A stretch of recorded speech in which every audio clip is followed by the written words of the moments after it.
Ang kwento ay nagsisimula sa grupo na tinatawag na Glory kung saan ang lahat ng mga mandirigma ay naghahanda na lumaban sa digmaan, ngunit sa kabila nito ang kwento ay nakasentro sa pangunahing bida na si Bam.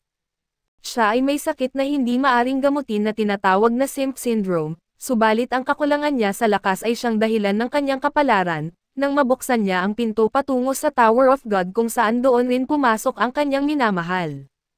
Biglang napadpad si Bam sa unang palapag ng tower kung saan naruroon ang tagapagbantay nito na si Heden na mukhang kuneho na aso. Ipinaliwanag ni Heden na ang lahat ng nagnanais umakyat sa tower ay dapat dumaan sa serye ng mga pagsubok sa bawat palapag. Ang unang pagsubok ay dapat nila na mapuntahan at masira ang bola na binabantayan ng malaking pating na yari sa bakal, isang pagsubok na hindi susubukan ng isang karaniwang tao. Pero dahil wala siyang ibang pagpipilian, kailangan niyang gawin ang mga alituntunin at bago pa man siya makapasok sa cage, dumating bigla ang isang dalaga na si Yuri at pinigilan si Bam sa kanyang ginagawa. Kasama ni Yuri ang kanyang kaibigan na si Avon, na nagbigay kay Bam ng isang bola na tinatawag na pocket at ang bola na ito, ay naglalaman ng impormasyon tungkol sa tower at simbolo ng buhay ng may-ari. Nagiging invisible o visible ito at nagpapahintulot din sa mga kalahok na maintindihan ang wika ng tower. Lumapit si Yuri kay Bam at sinabi, "Alam kong ikaw ay isang irregular, isang tao na galing sa labas ng tower at binuksan ang gate sa sarili." Ngunit sa kabila ng lahat ng ito, dahil sa kaakit-akit ni Bam, pinahiram ni Yuri sa kanya ang isang makapangyarihang espada na tinatawag na Black March. Sa loob ng aquarium, habang nakikipaglaban si Bam sa isang malaking halimaw, natuklasan niya ang tunay na layunin ng pagsubok at ito ang ma-overcome ang takot niya sa kamatayan. Hinayaan niya ang sarili na makain siya ng halimaw upang masaksak ito mula sa loob, subalit ang tunay na pagsubok ay ang sirain ang bola na nasa loob. Habang sinusubukan ni Bam na masira ito, nagising muli ang halimaw kaya't sinabihan siya ni Avon na humingi ng kapangyarihan mula sa espada at lumitaw mula sa espada ang isang espiritu at binigay ang kanyang kapangyarihan kay Bam, na nagbigay daan sa kanya upang mabasag ang bola at makapunta sa susunod na palapag. Upang makuha muli ang kanyang espada, sinundan siya ni Yuri at sa ikalawang palapag, sinalubong si Bam ng 399 pangkalahok at ang susunod na pagsubok ay isang laban ng patayan upang maibaba ang bilang hanggang sa 200. Nagsimula na ang kanilang Hunger Games at sa kakaibang twist, ang lalaking nais saktan si Bam ay tinamaan ng pana at siya naman ay binaril ng isang sniper, nasunod naman ay inatake ng isang buwaya na nakakapagsalita at tila interesado lamang, sa mga mandirigma na may mga espesyal na sandata. Naalala ni Bam ang kanyang pagiging may amnesia, at kung paano siya naging mag-isa sa isang madilim na kuweba hanggang sa dumating si Rachel at inalagaan siya. Itinuro ni Rachel kay Bam ang tungkol sa mundo at kung paano maging marunong sa pagbasa at pagsulat. Tinuruan din siya ni Rachel na protektahan siya at minsan ay tinuturing na parang aso, dahil sa hinahaplos siya ni Rachel sa ulo habang siya'y nakaupo. Bumalik tayo sa ikalawang palapag, makikita natin si Bam na humaharap sa dalawang kalahok na si Ko at si Rock. Nakilala nila ang Black March dahil sa simbolo sa hawakan nito. Ito ay nagpakita ng malalim na interes kay Rock kaya tinulungan siya ni Ko upang isama si Bam sa kanyang grupo. Pagkatapos matalo si Rock, lumapit ang isang babaeng berde ang balat at may sandata na parang latigo, laban sa isang cool na lalaki na may dalawang espada. Itinapon niya ang isa sa espada patungo sa babae at umatake para sa isang intense na sagupaan at harapin siya sa isang matinding laban. Sa gilid naman ay nakasaksi si Shabeso sa labanan na ito, binanggit niya na wala man lang pumapansin sa kanyang kakaibang gupit ng buhok. Habang patuloy si Rock na naghahanap kay Bam, may determinasyon siyang maging mas magaling sa pamamagitan ng pagtalo kay Bam at pag-angkin ng kanyang sandata. Ang mga lalaki naman ay nagkaroon ng pagkakaintindihan at nagbuo ng alyansa, bigla namang lumitaw si Rock mula sa likod at handang makipaglaban, subalit sa kanilang swerte, sinabi ng tagapag-announce na natapos na ang Hunger Games at kailangan nilang bumuo ng koponan na may 3 miyembro. Dahil dito, nilundagan nila si Rock na para bang isang eksena sa Crocs Down Under at nagtagumpay sila na makipaglaban kay Rock hanggang sa huli at napabilang siya sa kanilang koponan, na sa palagay ko ay ikinatuwa ni Steve Irwin. Sa Mothership, makikita natin ang iba pang mga koponan na pumasa sa susunod na yugto at ang test administrator na si Ran Corlero na dati nang nakaakyat sa tower, ay lumitaw at hinamon sila na dumaan sa kanyang water barrier na ginawa gamit ang kapangyarihan ng tower na tinatawag na Shinso. Tinulak palayo ng Shinso ang lahat maliban kay Bam na nanatiling nakatayo, at bagamat tinuring ito ng iba bilang swerte, mukhang na-impress dito si Ko at Rock. Dahil dito, napagpasyahan niyang umupo kasama si Bam at makipagkwentuhan at syempre, tinanong ni Bam si Lero kung nakita nito ang kanyang mahal na si Rachel, ngunit ang sagot niya ay hindi. Nang matapos ang pagsubok at maraming koponan ang pumasa, iniwan sila ni Lero na may babala kay Bam na huwag masyadong maging malapit kay Ko, dinala ang mga nanalo sa ibang kwarto para sa ikatlong pagsubok. Habang pumapasok ang mga grupo, may isang misteryosong blondeng lalaki na nakilala si Ko, lumalabas na si Ko ay may karanasan din sa No Peaches Syndrome at ang pamilya ni Ko ay isa sa 10 pinakadakilang pamilya, subalit siya ay isa sa mga anak na itinakwil, kaya't nawalan siya ng tiwala sa iba. Narito na sila, nagsisimula mula sa bagong lugar at ipinaliwanag niya kay Bam, na ang langit dito ay pekeng gawa ng Shinso dahil ang totoong langit ay nawasak matagal na. Naputol ang kanilang pag-uusap nang marinig nila ang hiyaw ng ibang kalahok para sa susunod na yugto, habang iniisip kung ano ang susunod na pagsubok, biglang may lumitaw na lobo na nagbigay sa kanila ng hint. Bagamat pinasalamatan siya ni Bam kaso hindi ito pinansin ni Ko, kaya't bumalik ang lobo at sinabi, ito ay inaasahan na niya mula sa itinakwil na anak ng pamilyang exile. Ito ay nag-trigger sa dating kalmado at mapanuring si Kun, at nagdesisyon itong patayin ang lobo gamit ang kanyang matalim na kutsilyo, handa niyang pasabugan ang lobo. Ngunit sa swerte ng lobo, sumunod na ang pagkakataon ng koponan ni Bam at nang mapasok nila ang lugar, napansin nila ang malaking orasan at naisip na may kaugnayan sa oras ang pagsubok, gaya ng sinabi ng lobo. Binati sila ng trial director na si Hansen, at ipinaalam na ang challenge nila ay hanapin ang tamang pinto mula sa 12 magkakaparehong pintuan sa loob ng 10 minuto, na may isang pagkakataon lamang. Kung maubos ang oras, sila ay matatanggal na agad at habang nag-iisip si Kun, biglang bumalik sa kanya ang alaala ng pagtataksil sa kanya ng kanyang stepsister na si Maria, matapos itong mapili bilang isa sa mga elite na babae at naging prinsesa ng jihad dala na rin sa tulong niya. Dahil dito, itinakwil rin ang pamilya Aguero at mula noon, binalaan siya ng kanyang ina na huwag na magtiwala sa sinuman at patigasin ang kanyang puso. Habang nagkakaroon ng mental breakdown si Kun, binuksan ni Rock ang isang pinto dala na rin sa kanyang instinct at akala ni Kun ay tapos na sila, ngunit sinabi ni Hansen na ang lihim na kondisyon para pumasa ay buksan ang anumang pinto sa loob ng 5 minuto. Sinabi ni Kun na walang kwenta ang pagsubok kaya't sinabi sa kanya ng admin, nasaktan ka ba ng iyong mahal na prinsesa ng ganun kalalim, at dahil nasaktan ka, ginagawa mo lang ang mga bagay na may katiyakan. Ngunit hindi maghihintay ang mundo para doon, kaya kailangan mo ng mga kaalyado na bubuksan ang mga pinto ng hindi nagdadalawang isip at bilang karagdagan, hindi mo ba nais protektahan ang mga walang kamuwang na mga mata na walang pag-alinlangan? Di nagtagal, ang natitira sa koponan ay nakarating, kasama ang koponan ni Shabiso. Kapwa sila masaya at medyo nabigo na nagets ng kanilang leader ang tamang sagot at habang nagpapahinga sa cafeteria, nakipag-usap si Bam kay Deadpool at binati siya sa matagumpay na pagdaan sa pagsubok. Binanggit niyang nakaka-relate siya kay Bam dahil pareho silang mga karaniwang lalaki na mayroong konting swerte, ngunit ang usapan ng koponan ni Bam ay biglang natigil nang ipahayag ni Lero ang isang karagdagang pagsubok kung saan voluntaryo ang paglahok, ngunit ang mga makakapasa ay agad bibigyan ng permiso na maakyat ang tore.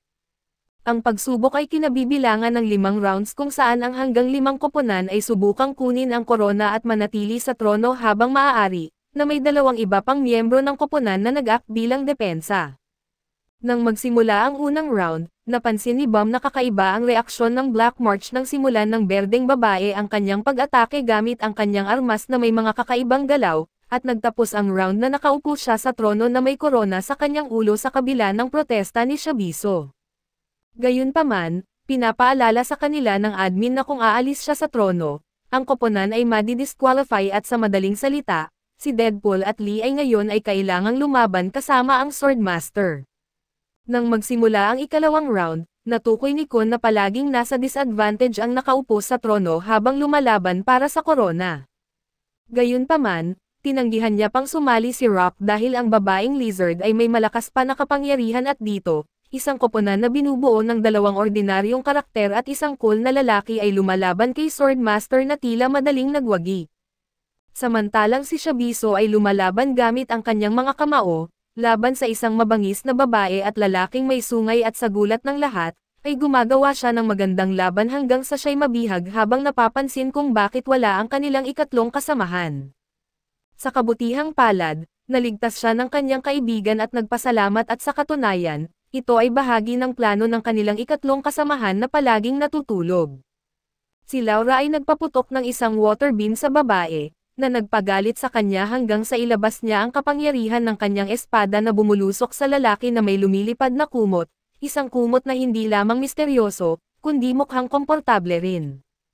Gayunpaman, tila wala ni isa sa kanila ang interesado dito, bagkus ay mas interesado sila sa espada ni Bam at agad nang bumalik sa kanilang kwarto ang koponan ni Laura, iniwan ng babae ang trono at pumunta sa kwarto kung saan naghihintay si Bam.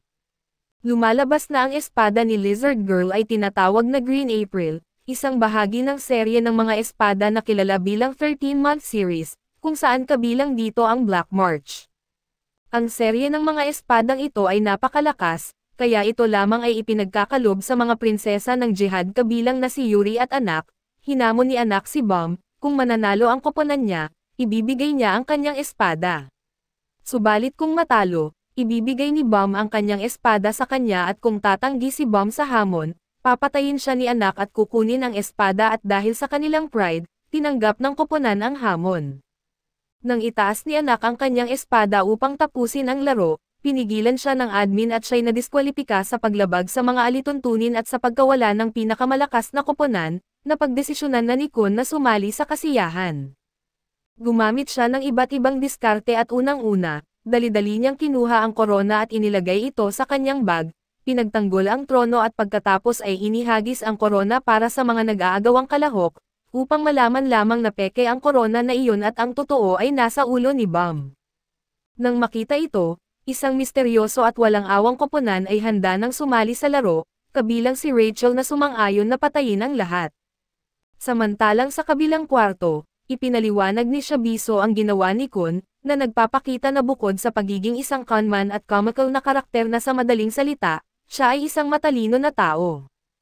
Si Kun ay gumawa ng maraming kopya ng korona upang paglaruan ang iba't ibang kalahok, ngunit, ang pinakamaliit na kalahok ay labis na nainis at inutusan ang kanyang mga kasamahan na paslangin si Kun. Subalit bago pa man sila makapag-atake, may tatlong kalahok mula sa ibang team na pinalabas ni Kun mula sa kanyang malaking bag upang tulungan siya. Sa sumunod na round, may bagong team ang sumali sa laro at isa sa kanila ay nagsimulang lumaban sa isang babae na suot ang isang latex suit, habang ang kanyang mga kasamahan ay nagbabantay sa trono. Ang labanan sa pagitan ng dalawang babae ay naging mainit at matindi, ngunit sa di inaasahang pagkakataon, nasira ang takong ng sapatos ng isa sa kanila, na nagbigay daan para sa kalaban na makadirekta sa trono. Nang ang babaeng ito ay umatake, nakilala ni Bam ang tinamaan ng atake bilang si Rachel at dahil dito, tumalon si Bam upang protektahan ang babaeng nagbabantay sa trono. Ngunit sa proseso, siya ay malubhang tinamaan sa ulo at bumagsak at habang sinumpa ni Bam na protektahan siya, isang malakas na pagsabog ng Shinso ang naganap at sa loob ng ilang segundo, tila ba si Bam ay naging Shinso at inatake ang kalaban. Lahat ng bagay ay biglang huminto maliban kay Bam, na handang tapusin ang babaeng kalaban at sa kabutihang palad, isang babae na espiritu ng kanyang espada ang nagpakalma kay Bam. Pagkatapos ng lahat, natutunan mula sa mga admin na ang mga ganitong kakayahan at aksyon ay labag sa mga alituntunin ng tower, pero bagaman ganun ang nangyari tila may plano ang head admin dahil hindi niya ito pinaimbestigahan. Sa halip, inutos niya kay Leiro na ituloy ang laro at ituring itong walang nanalo at sa huli, dahil sa malubhang pinsala sa ulo, si Bam ay dinala sa ospital kung saan siya ay binisita ni Rachel. Nakipagtagpo siya kay Kun upang humiling ng tulong at pagkatapos ay kinausap si Queen Bee at napansin niya na parang hindi maaasahan ang babae na ito, na hindi pinapansin ang mga advice na dapat ay para sa kapakanan niya, katulad ng kanyang minamahal na kapatid na babae kaya't naisip niyang iwasan ang dalawa at tuparin ang mga hiling ni Rachel sa proseso. Bumalik tayo sa pangunahing tauhan, 5 araw nang nagdaan mula nang maglaro sila sa Crown Game at magising si Bam matapos mawalan ng malay. Nang subukan ni Rock na tingnan siya, inimbitahan niya ang malaking tao sa kanyang silid pero hindi nais ni Rock na ipakita ang concern niya para kay Bam pero sa kabila nito, di niya matiis at doon ay nagpakita ng malasakit ang alligator. Samantala, matapos kunin ang Black March, pumunta ang babae sa kwarto ng kanilang team kung saan hiningi niya kay Shinpaso na kausapin ang espada dahil hindi ito nakikinig sa mga babae. Sa kakaibang paraan, tumanggi rin siyang kausapin dahil ang babae sa loob ng espada ay nakikipag-usap lamang sa mga gwapong lalaki, na nagdudulot ng lungkot kay Shinpaso. Pabalik sa loob ng kwarto, ipinaalam ni Kun kay Bam ang plano ng laro tungkol sa kanilang mga posisyon, para sa kanilang mga team para sa ika-4 na pagsusuri. At kasali sa kategorya na ito ay ang Fisherman, para sa malapitang laban, Spear Bearer para sa atake mula sa malayuan, Light Bearer para magbigay liwanag sa tower, Scout para sa impormasyon at pagsusuri sa galaw ng kalaban at taga-kontrol ng alon para sa suporta at kontrol ng labanan gamit ang Shinso. Napunta kay Bam ang posisyon ng taga-kontrol ng alon, isang posisyon na gumagamit ng Shinso upang suportahan ang mga kasapi ng team. Upang magamit ang Shinso ng higit pa sa mga limitasyon nito, kailangan nilang bumuo ng kontrata sa 4 na master gamit ang kanilang mga pera. Subalit si Bam ay binabalaan ng 4 na barrier na tila isang malalaking maalamat na nilalang na nakikipag-usap at sa pamamagitan ng pagtanggap ng kontrata, si Bam ay parang ibinukod mula sa iba, at nang matapos niya ito tila ba siya ay napagod, nakaiba sa sitwasyon ng tao sa klase. Nag-alok si Ho ng tulong kay Bam at sinabi pa nito na dapat ang mga magkaibigan ay nagtutulungan, isang bagay na tinatanong ng lalaki habang papunta sila sa kanilang mga silid. Itinanggi ito ni Ho at sinabing tinulungan lamang niya ang mahina, isang pahayag na mahirap paniwalaan, lalo na pagkatapos niyang mag-collapse sa sobrang pagod sa kanyang silid. Sa oras ng kainan, kumakain si Bam kasama si Dorsey Jihad, isang prinsesa ng Jihad na may sariling karapatan at itinuturing niyang impostor si anak, kaya't ito rin ang ipinaliwanag ni Kun na hindi magkamag-anak ang mga prinsesa sa dugo. Ang tanging nag-uugnay sa kanila ay ang titulong Jihad na iginawad sa kanilang mga napakahusay na babaeng pinili ng hari. Nalaman din ni Kun na si anak ay itinuring na prinsesa ng Jihad pagkatapos ng pag-akyat niya sa tower, at itinuturing siyang patay, kaya't ikinagulat ni Bam na makita siya. Sa kabilang banda, ipinapakita ang eksena sa isang nagliliyab na pagkagalit ni Dorsey para sa ginagawang pagsusulit. At doon ay tinanong siya ni Dorsey kung sino talaga siya dahil hindi niya siya nakita bago pumasok sa pagsusulit. Dito ay inihayag ng babae na siya ay anak ng isang dating prinsesa na pinatay ng ibang prinsesa, na nagudyok sa kanya na pumasok sa tower para makapaghiganti. Ngunit bago maganap ang nagliliyab na paghihiganti, narito ang maikling kwento tungkol sa mga nangyari sa nakaraan. Si Jihad ang unang lalaking nag-akyat sa tower at naging hari ng lahat ng naruroon ngayon. Tulad ng nabanggit kanina, pinipili niya ang mga babae mula sa mga makapangyarihang pamilya at binibigyan sila ng titulong iyon, at pinapalakas ang kanilang mga kapangyarihan. Kinikwento rin ni Dorsey na ang mga prinsesa ng Jihad ay mahilig sa mga mamahaling sapatos at nilalagay sa isang display cabinet, at kapag binigyan na sila ng kapangyarihan ng Jihad, may mga ipinagbabawal sa kanilang gawin, tulad ng pakikipagtalik at pagbubuntis, upang maiwasan ang pagmamana ng kapangyarihan ng Jihad. Natural na tutol si anak sa patakaran na ito at itinuturing itong hindi makatarungan, samantalang suportado naman ito ni Dorsey, na nagpapasalamat sa kapangyarihan na ibinigay sa kanya matapos ang mga pagsubok na dinaanan niya. Habang naglalaban sila ng patas at nagsasalungat ang kanilang mga ideya, nasira na naman ang takong ni Dorsey sa kalagitnaan ng laban, na nagdulot sa kanya ng pagkahulog at nahawakan niya ang paa ni anak at sabay na nahulog. Ngunit sa kabila ng lahat ng pasa, patuloy pa rin ang dalawang babae sa kanilang pag-aaway, na para bang isang aso at pusa sa isang pamilya. Inilahad ni Dorsey na mabait ang ina ni anak sa kanya nang sumali siya sa pagiging prinsesa, na tila ba isang senyales na maaaring magkaayos na sila sa kanyang pamangkin. Sa pagkabalita nila sa nangyari sa mga prinsesa, sinabi ni Kun sa grupo ang isang plano upang makuha ang kanilang mga pirma para sa pagsusulit, habang si Shibaso naman ay kailangan niya na makipagkaibigan sa 10 tao. Nagtagumpay ang plano dahil sa hindi na nakatanggi na pumirma dala na rin sa masarap na pagkain na dinala nila at sa huling pagsusuri, lahat maliban kina Rock at Ghost na nakapasa na, kinakailangan maglaro ng larong tag ang mga natirang kalahok sa magkaibang gusali. Nagsanib ang mga miyembro sa mga koponan ng A at B, na kailangang tulungan ang kanilang koponan para magnakaw ng badge mula sa kabilang koponan o marating ang goal. Nagsama-sama ang karamihan ng mga mahahalagang karakter, maliban kay Bomb, Rat, Shell at ang mga prinsesa, at dahil ang pagsusulit na ito ay limitado lamang ang mga kalahok, tila ba imposible na talunin ang isang rank members laban sa mga mahihinang members. Ngunit natuklasan na kabahagi ito ng plano ni Kun, gamit ang galing at mataas na ego ng lalaki, inaasahan niyang magbibigay ito ng ilang oras para makatakas bago siya atakihin para sa katuwaan. Ang estratehiya ni Kun ay upang iantala si Quant at magkaroon ng sapat na oras, upang makatawid sa tulay ang kasamahan nila, at ito ang kanilang sekretong kasapi at para na rin pumasa sa pagsusulit. Pagdating ni Quant sa tulay, nadiskubre niyang si Kun ang naruroon at nagsinungaling pa ito na si anak ay tumalon sa tulay, ngunit sa totoo lang, ligtas na umuusad sa ilalim ng tulay si anak gamit ang lighthouse. Natuklasan ito ni Quant, kaya't tumalon ito sa tulay at sinama si Kun na may planong sirain ang lighthouse, ngunit nailigtas ni anak siya gamit ang Green April bilang kanyang tali, itinuring na nilang panalo ito, o kaya iyon ang iniisip ng lahat.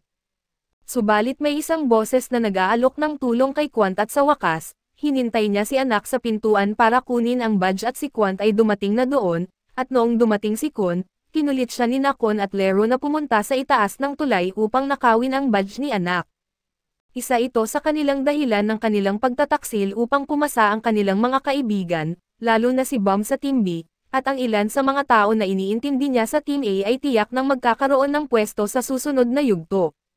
Ngayon sa pagkatalo ng Team A sa laro, pumasok na ang Team B sa susunod at di katulad ng Team A na malinaw at mabilis na nagtakda ng kanilang mga papel, ang Team B ay nag-aaway-away sa pagitan ng mga sarili nila kung ano ang magiging posisyon nila. Si Dorsey mismo ang nagdeklara na siya ang magiging leader ng koponan, na inuutos na manatili ang lahat ng mga regulars sa magkakasama at harapin ang ranker, dahil wala silang paraan para hulihin ito. Sa mga miyembro ng Team B kasama si Serena, ibinahagi niya ang bahagi ng kanyang nakaraan bilang isang magnanakaw at magaling siya sa kanyang gawain, ngunit isang gabi, sa isang dapat sanay madali lamang na misyon, napagkamalan sila ng kanyang grupo sa loob ng isang barko kung saan siya'y nagmasid habang pinapatay ng isang rancor ang kanyang mga kaibigan. Niligtas siya ng Guardian Floor at inalok sa kanya ang pagkakataon na maging regular, at mula noon, naging hangarin niya na maging matagumpay ang lahat at mabuhay. Subalit doon ay nagpakita ng tunay na ugali si host, sinabi niyang, "Sino ka ba at ano ang paki namin at ito ay isang kompetisyon, wala akong pakialam kung sino ang makakapasok o hindi basta ginawa ko ang parte ko." Ipinakita niya ang tunay niyang pagkatao kay Serena, na dati palaging nagmamalasakit sa kanya, na nagpapatunay na hindi dapat tiwalaan ang mga taong nagpapakumbaba o nagsasabing nais nila ang pinakamabuti para sa iyo. Maari lamang ito kung sila ay totoong nagmamahal, ngunit kahit pa iyon, hindi dapat buong-buo ang pagtitiwala sa kanila, at maliban na lang kung sila ay talagang certified hardcore simp na katulad ni Bomb, pero kahit pa, hindi pa rin dapat magbigay ng lubos na pagtitiwala. Ang tunay na pagtitiwala ay natutunan sa mga simpleng bagay, tulad ng kay Little Willie na palaging nandyan pagkatapos ng isang mahirap na araw, at pagkatapos ng leksyong ito, sila ay nagpatuloy. Nahabol ni Quant si Dorsey at ang kanyang koponan, at tila ba siya ay nagtraidor din laban sa kanyang sariling team, at ibinunyag ni Dorsey, na balak niyang patayin ang dalawang mangingisda sa Team B upang tiyakin na pumasa siya sa pagsusulit. Tulad sa karaniwang nangyayari, ito ay pagkakataon rin para sa kwento ng kanilang nakaraan. Noong bata pa si Dorsey, siya ay inampon ng isang pamilya na karaniwang nag-aampon ng maraming babae upang tiyakin na isa sa kanila ay magiging prinsesa ng jihad. Nag-umpisa ang kanilang pagsasanay mula sa murang edad, at ang mga babae na hindi nakakamit ang kanilang mga inaasahan ay pinagkakaitan ng masamang tinapay na mas matigas pa kaysa sa bato, samantalang ang iba ay namamatay na parang mga reyna. Kaya't ginawa niya ang lahat upang mapatay ang kanyang mga kalaban at matiyak ang kanyang tagumpay, at ngayon, nagpapatuloy siya sa parehong pagganap upang magpatuloy sa kanilang paglalakbay kasama ang kanyang bagong kasamahan. Dahil dito, nauumay siya kay Bomb at sa kanyang pagnanasa na umakyat kasama ang iba, kaya't sinabihan niya si Bomb na tumakas hanggang matapos ang pagsusulit, ngunit tumanggi ang lalaki at siya pa ang nagtanggol laban sa isang atake ng apoy na tila ba hindi siya naipapatay. Nagtanong si Dorsey kung bakit siya nagsasakripisyo ng husto para sa isang babae na ayaw naman sa kanya, ngunit hindi niya ito pinansin at ito'y naging bingi sa mga salitang iyon nang makita niya na nawala na ang kanyang minamahal. Kaya't tumakbo siya papunta sa lokasyon ni Rachel, at doon ay natagpuan niya si Quant kasama nito si Host na may hawak na punyal habang bihag niya si Rachel, na hawak ang kutsilyo at itinutok sa leeg. Sinabi ni Ho na alam niyang mawawalan siya ng gana na umakyat sa tower kung papatayin niya si Rachel, matapos siyang mailantad sa pamamagitan ng isang lihim na nagbibigay sa kanya ng pagkakataon na pumasa sa pagsusulit. Sinubukan ni Rachel na makatakas mula kay Ho, at sa pagkakataong ito ay nasaksak siya sa likod, ngunit sa pagkagulat ni Quant, ginaya ni Bam ang isang Shinso technique na inabot ng daan-daang taon upang matutunan. Ginagamit ang teknik na ito upang i-paralyzed ang kalaban sa pamamagitan ng pagpigil ng kanilang katawan ng Shinso, kaya't nagkaroon siya ng kakayahan na iligtas si Rachel, na ngayon ay sobrang nagdurugo. Na-realize ni Ho na ito ay isang plano at siya ay nagdaramdam sa kanyang kawalan ng kapangyarihan, na nag-uugat sa kanyang pagpasok sa inner tower na may layuning makamit ang hustisya para sa kanyang lahi na pinaslang, ngunit nagresulta lamang sa kanya ng pagkawalan ng kontrol sa sarili. Sa pag-alaala ng mga pangyayaring ito, kinuha niya ang punyal at tinusok ito sa kanyang dibdib, pinatay ang kanyang sarili. Pagdating ni Serena at Dorsey sa eksena, ginamit ni Dorsey ang isang armas na kinuha mula sa isa sa mga mangingisda na malamang kanyang pinatay upang atakihin si Quant. Determinado silang tapusin ang pagsusulit ng mabilis at iligtas ang kanilang kasama. Tinulungan ni Bam si Dorsey na kunin ang badge ni Quant at nanalo ang Team B at pagkatapos, dinala ang mga bangkay ni Ho at Rachel sa emergency care. Samantala ang grupo ay nasa isang cafeteria kasama si Rock na nagkukwento na bigla na lang nawala ang kanyang kalaban, subalit hindi interesado si Kun dito kaya't ito'y nagpunta sa kanyang silid at inaalala ang mga nangyari. Sumunod si Rock, kaso sa halip na kamukha ang isang halimaw na dinosaur, tila siya'y kamukha ng dinosaur na Digimon bago mag-evolve. Nabisto siya ng direktor dahil nagmamagaling si Rock at agad pagkatapos, dumating si Bam sa kwarto at ibinunyag sa mga kasamahan na si Rachel ay maaaring hindi na makalakad kailanman matapos ang kanyang pinsala, at naging layunin niyang itulak si Rachel pataas sa tuktok ng tower. Sa huli, inimbitahan ni Bam ang kanyang mga kasamahan sa isang maliit na burol para kay Ho, at nagkaroon sila ng isang pagdiriwang para sa alaala para dito. At sa gabi, pasado si Sabina sa huling pagsusulit at nadarama niyang wala na siyang silbi roon, kaya't iniwan niya ang inner tower at ibinigay kay Shabiso ang kanyang kutsilyo bilang kanyang pamamaalam na regalo. Nagkasalubong si Test Director Hansen at ang Wave Controller Teacher na si Yuga, na may hawak na secret call. Inilahad ni Yuga na ang tunay niyang pagkatao ay si Lopo Ren, isang miyembro ng Royal Enforcement Division. Siya ay may misyon na kunin ang Green April at posibleng patayin ang peking prinsesa ng second child ng Jahad. Inihanda ni Bessie ang isang ahas upang patayin ang direktor, ngunit mas malaki ang ahas ni Hansen at nagpahayag ito ng kanyang dominasyon dito. Sa di inaasahang pagkakataon, pinayagan ni Hansen si Ren na ipagpatuloy ang kanyang misyon at kinabukasan, nalaman ng mga kalahok ang kanilang kabuuang mga resulta sa pagsusulit at kung pumasa ba sila o hindi. Ipinahayag ni Hansen na dahil sa pinsala ni Rachel sa huling pagsusulit, siya ay nabigo at sa isang pagsusumikap na mapanatili ang kanyang status, humiling si Kun ng pahintulot na kunin niya ang administrator test. Pinapaalala ni Hansen sa kanya na tanging ang mga irregular ang may kapangyarihan na makipag-ugnayan sa tagapamahala, kilala bilang ang floor guardian. Sa paglalahad ni Bam na siya ay isang irregular, nagulat ang marami sa mga kalahok kasama na si Kun, at doon si Bam ay dinala sa administrator upang makausap ito. Pagkatapos ang pagpapaliwanag ni Bam sa administrator na nakilala na niya noon sa panahon ng kontrata, nagtagumpay si Bam na makuha ang pahintulot na kunin ang pagsusulit ng tagapamahala at kung siya'y pumasa, magpapatuloy na sa pagsusulit si Rachel. Inilagay ang dalawang bida, si Bam at si Rachel, sa loob ng isang underwater Shinsu ball kasama ang mga isda. Ipinaliwanag ng direktor sa mga kalalakihan na kailangang hulihin ang mga ito gamit ang net dolphins at makain ito ng kanilang reyna upang pumasa, kailangang pigilan ng natitirang mga kalahok ang mga net dolphins mula sa kalaban nito na mga goblin na kumokontrol sa mga marsh worms, at pigilan ang mga mababagsik na mga ground pigs na makialam sa mga net dolphins. Dapat ding mag-ingat sa bull, isang misteryoso at mapanganib na nilalang na kumakain ng halos lahat ng mga gumagalaw. Sa kakaibang twist, si Shabiso ay nauna nang makatagpo nito pagkatapos na makatanggap ng babala mula kay Hats na ang dalawang kalahok na kasama niya ay nawawala. Nakakatawa na kung saan ang Bull na mas unang nakapansin sa kanya, ay nauuna pang hindi pumansin sa kanya kaya naman medyo nadismaya siya. Sumakay si Shabiso sa likuran nito na may dalang kutsilyo, kaya't nahuli niya ang atensyon at nagalit ang Bull at sa kanyang swerte, naligtas siya ni Anak at Dorsey na dumating sa tamang oras bago siya makain. Nagsimula ang dalawa na magkompetensya at magtayaan kung sino ang mauuna na talunin ang Bull. Si Dorsey ay tila maayos na nagagawa ito ng walang kahirap-hirap. Subalit bigla itong tumakas, kaya't sinundan ito ng mga babae at nauwi sila sa paghihiwalay at naharap si Dorsey sa Bull na ngayon ay mas malakas na at nahuli siya ng mga buntot nito, na halos mawalan na siya ng malay.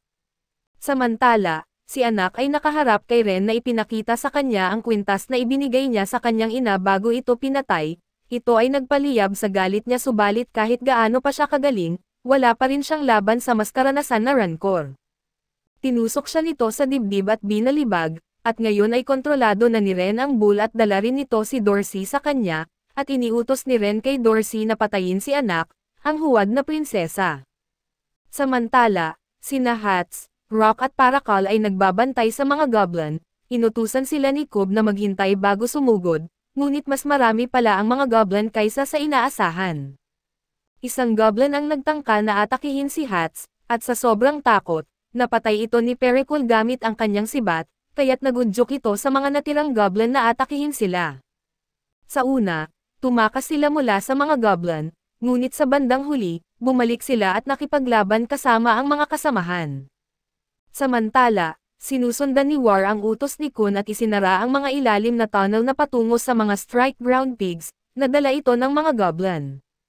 Naglaban ang dalawang kalaban, na nagbigay daan kay Bam at Rachel na magkaroon ng ligtas na daanan sa ilalim ng lupa, at bagamat bago pa man siya matagumpay na matalo ni Ren, pinili niyang lumaban kasama si Anak. Kahit silang dalawa ay hindi sapat na malakas upang talunin ang malupit na shipman, subalit habang sila'y nakikipaglaban, dumating si Princess Yuri kasama si Shabiso, na nagpakita sa kanya ng daan. Napansin ni Yuri ang espada na binigay niya kay Bam na nasa sahig. Nainis siya sa sitwasyon, iniutos ni Hansang sa lalaki na umalis, ngunit nadala ito ng tingin niya at hindi na makapagsalita. Hindi na niya makontrol ang kanyang sarili, inilabas ni Ren ang mga ahas nito laban sa prinsesa na nagpagulat sa lahat ng makitang buhay pa ito, at hindi natitinag habang pinuputol niya ang mga ahas at nag-iwan pa ng mga palatandaan ng dugo sa lupa. Pagkatapos nito, nag-itachi move siya at pinukpok ang ulo ni Ren. Itinapon ito sa pader at napunta ito sa labas ng kwarto. Sa labas, nakaharap ni Kun ang kanyang kapatid na lalaki na pinapatigil ang mga kamera sa kwarto ng mga Rancor at kinutya siya dahil sa pagpapalayil sa kanya at pag-iwan kay Maria, ang kanyang minamahal. Nakipag-ugnayan siya sa direktor, at mula sa kanilang unang usapan, naramdaman niyang may masama sa sitwasyon. Kaya't tinawag niya si Yuri at sinabihan ito na huwag na siyang lumahok pa. At darating din naman ang kanyang bodyguard para ito na ang tatapos sa trabaho at habang kinokolekta niya ang mga espada, si Rin ay namatay na nagtatawa at inamin na sa gitna ng kanilang laban, sinugo niya ang Bull na patayin si Bam at Rachel. Dumating ang Bull sa ilalim ng tubig upang pumatay sa kanila at nagkaroon ito ng maraming malalakas na atake, bago ginamit ni Bam ang kanyang espesyal na Shinsu upang talunin ang Bull. Habang umaakyat sila patungo sa ibabaw at malapit nang matapos ang pagsusulit, bigla siyang itinulak ni Rachel palabas ng bilog. Ito na ang pagtatraidor na alam na ng karamihan mula sa mga naunang kaganapan, pero ang hindi alam ng karamihan ay ang dahilan sa likod nito, at isa sa mga kwento mula kay Rachel ay nailabas. Naniniwala siya na tinawag siya ng tower, ngunit nang dumating siya, sinabi ng kuneho na hindi siya tinawag ng tower at siya ay masyadong mahina para pumasok. Desperado siyang maging espesyal, siya'y nagmamakaawa para sa anumang uri ng pagkakataon habang tinitingnan kung darating si Bam na makapasa sa unang pagsusulit. Siya'y naiinggit kay Bam na siyang bida at pangunahing karakter ng kanyang sariling kwento, binigyan siya ni Eden ng espesyal na pagsusulit na nagsasabi na papayagan siyang magpatuloy sa pag-akyat kung papatayin niya si Bam gamit ang kanyang sariling mga kamay. humiling siya ng espesyal na sandata dahil binigyan si Bam ng isang kamangha-mangha na sandata sa harap niya, at ito ang Jihad Princess Sword. Ibinigay ni Heden sa kanya ang isang bodyguard na papatay para sa kanya, na nagbibigay rin sa kanya ng praktikal na desisyon. Naglakbay siya sa loob ng tower na batid niyang kailangang patayin si Bam, ngunit hindi niya kaya na gawin ito. Siya'y lalo pang naiinggit kay Bam na nagsusumiklab sa kanyang isipan at inuutusan siyang layuan siya. Sinabihan siya na kung maghihintay lamang siya ng sapat na oras at susundan ang mga senyales na ibinigay, magkakaroon siya ng pagkakataon na patayin ito. Kaya't ipinapahintulot niya ang sarili na masaksak siya ni Ho at gamitin ang kanyang bodyguard para mamatay. Naghintay siya hanggang sa masaktan si Bam sa kanya ito inihulog sa Shinso Lake, upang patayin. Nang matagpuan siya ng iba at makita siyang mag-isa, tinanong siya kung nasaan si Bam, at sinabi niya na dumating ang bull at saka siya nawalan ng malay. Iniisip ng lahat na natalo na si Bam at naging desisyon nilang tulungan si Rachel na maabot ang tuktok. Si Rachel naman habang nagpapahinga sa kanyang kwarto pagkatapos ng pagsusulit, ay nagsisilbing malupit at saka itinakip ang kanyang mukha, labis na naguguluhan sa kanyang ginawa ngunit determinadong makamit ang tuktok. Matapos na umalis ang lahat para sa susunod na antas, si Bam ay nagising kasama ang body mula sa crown test, naalala niya na itinulak siya ni Rachel. Sinabi nito na makakahanap siya ng mga sagot na hinahanap niya sa tuktok ng tower, gayunpaman, sa kagulatan ng babae, sinabi ni Bam na aakyat siya ng tower hindi para hanapin ang mga sagot kundi upang hanapin ang kanyang mga sariling sagot at magpas siya. At dito na rin natatapos ang ating recap. Salamat sa inyong panonood hanggang sa muli.